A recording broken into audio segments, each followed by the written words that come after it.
Hey everybody, it's your friend Jason Pound here answering the top questions asked by home buyers and sellers in today's real estate market. And today we have a unique question that hits both sides of the table.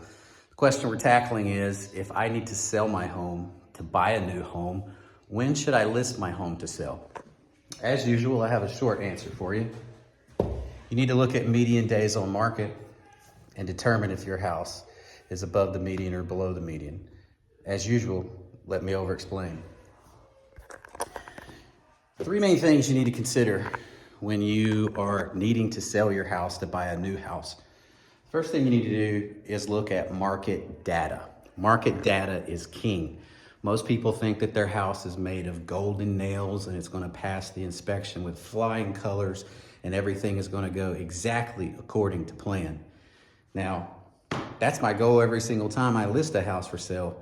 But it doesn't always go down that way. Once you get to behind the walls and looking at the systems of a house, a lot of times there's deferred maintenance that you have forgotten about that you hope or you think that the next buyer won't care about.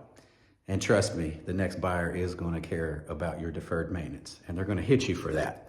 So when I say look at the market, there are two trends that you need to be looking at in the market. The first is the average and the median days on market. The reason I like to look at the median, if you remember from middle school, the median is the true middle. Half the market sells in less days, half the market sells in longer days. If you look at the average days on market, the anomalies mix things up. If you're comparing a house that's been on the market for 2 days to a house that's been on the market for 100 days and they both sold, well, 100 plus 2 is 102, divided by 2 puts you at 51 days. That average has nothing to do with your property, and that's what an average does. It mushes everything together.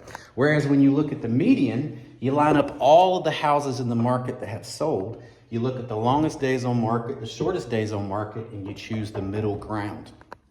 And then you go out and you look at pictures online, and you see through the eyes of a buyer. Since you have to sell your house to buy a new house, you are thinking like a buyer. And ask yourself, would I be willing to pay more or less for my property based on its current condition compared to the other houses in the neighborhood and price point that you're competing against? A lot of times, like I said, you think your house is made out of golden nails and you need a realtor to come in and look at your big asset clearly without shaded glasses in either direction. So depending on what's going on in the market, that helps you determine how long it's probably going to take to sell your house. That way you can do the math backwards and go, well, if it's going to take me this long to sell my house, and then it's going to take me this long to close on my house, add those two numbers together, and you need to go on the market a few days before that. Maybe give yourself a week buffer just to be safe. The second thing that you need to consider is the condition. As we talked about, many of you have some deferred maintenance that you don't know about, and that's why pre-listing home inspections are so important. However, some of you are OCD and you maintain your home to the nth degree. If you will be truthful and honest with yourself, the condition is going to tell you ahead of time how you are going to compete in the market and whether you are going to be above the median days on market or below the median days on market.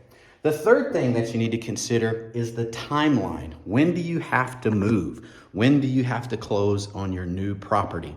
And that's why you should consider a plan B. The plan B that I want to talk about today is a bridge loan. With a bridge loan, it allows you to qualify for 2 houses at the same time under one loan. That way, when you go make an offer on the property that you want to purchase, you don't have to make an offer that is contingent on the sale of your property. And you're more than likely to be able to buy the house that you want if you don't have that contingency. There's nothing worse than finding your dream house and then your offer is not accepted because it's contingent on the sale of your house. One of our biggest fears as a realtor, in fact, we're in this situation right now, we have sold our listing to another buyer who's represented by another realtor, and we are now going into our 4th week on the market without them having enough showings, without them having enough offers, and we are about to reach the end of the contract and we have some tough decisions to make. So that being said, When should you list your property for sale when you need to sell a home to buy a new home? It's going to depend on the condition of your home, what's happening in the market, and does a professional think that your home is going to perform better or worse than the market? My name is Jason Pound with Jerica Pound Realty Group, Keller Williams, Mullenix, and Norman. We service the entire Oklahoma City metro area with hyperlocal expertise in South Oklahoma City, Moore, and Norman. If we can ever be of service, never hesitate to reach out. In the meantime, peace out. Have a great life.